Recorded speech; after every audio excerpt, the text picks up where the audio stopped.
Hello, my name is Sashin, and this is my top 10 favourite moments in Bioshock Infinite. This video contains spoilers, so if you haven't completed the game or are planning to buy it, you may want to close this video. Anyway, let's start. Number 10. The introduction is really cool, and when Booker gets launched into the air above the clouds, you see Columbia and how it's changed. The view is amazing, and you really feel like you're being set up for a real adventure into this new world. Number 9.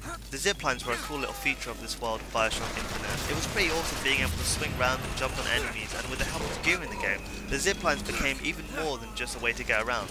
I also liked that you could have zipline combat. That's something I never thought I'd say, but yeah, it was cool, and I'm glad you could do that. Number 8. Choices. Now the choices in the game weren't really that major, but it did make you think when you had to choose a cage or a bird symbol for Elizabeth to wear around her neck.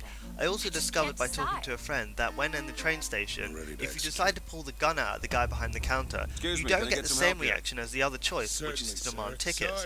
If you demand tickets, the guy actually stabs you in the hand, and Elizabeth later bandages your hand, which you keep on throughout the rest of the game, which I thought was pretty cool. Number 7. The character of Songbird. I really liked Songbird because he reminded me of something from the original Bioshock. Apparently, Songbird is based off of a Big Daddy blueprint, which is why there are some similarities. I especially enjoyed the sequence in the game where Songbird is looking for you and partly destroying the tower where Elizabeth is being kept as you attempt to escape with her. Number 6. The Lutesses. Now, the Lutesses happen to be everywhere at the right time, it seems, and you realise why and how as the story unfolds. I enjoyed the dialogue between these two, and their characters are intelligent but wacky, which makes for entertaining characters. Number 5. Comstock's death. I thought it was funny that in the Prophet's airship he had like a little piece of the Garden of Eden with a bird bath in it. I thought when Booker kills him that the game was going to end, but it seems that there was so much more to the story that was explained in the last 20 minutes. Comstock annoys you throughout the game, so it was satisfying when you got to ram his head into that bird bath of his before finally drowning him. I felt a little twist the same, but hey. Number 4. Ode to Rapture. I was amazed that when Elizabeth opened the tear to kill Songbird and you realised you were in Rapture, as soon as Songbird fell to the bottom of the screen and I saw the Big Daddy and Little Sister, I knew where we were. It was such a brilliant idea by Ken Levine. It makes you think even further about Rapture and how it is connected to the idea of multiple universes.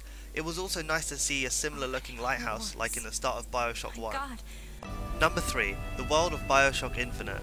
The world is so beautiful and was clearly worked very hard on for it to be this good. There were many places in the game where I just stared at the view you were treated to. Here's just a few I could find from my playthrough. Number 2. I could never figure out why Elizabeth had a thimble on her finger and why it was such a big deal, until I saw the scene where Booker attempts to grab Anna from Comstock's arms before they disappear into a tear and Anna's little finger gets sliced off as she holds her right hand out to Booker. That's when you realise that Elizabeth is Anna. Number 1. The music. The music is very good in this game and it made everything feel as it should be. I think my two favourite musical experiences with the game was at the beginning when you stumble across a quartet of men singing God Only Knows by the Beach Boys, and you were in the shantytown where you found a playable guitar which Elizabeth sang along to.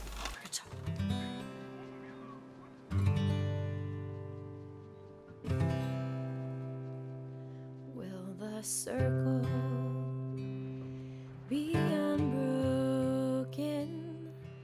Thanks for watching, guys. If you want to see more videos from this channel, I've linked a funny montage video of me and a friend playing Left 4 Dead 2 called How to Pole at Left 4 Dead 2. Or if you like this top 10 stuff, feel free to click the other video I made about Tomb Raider. Lastly, feel free to comment your own favourite moments on Bioshock Infinite. Bye for now.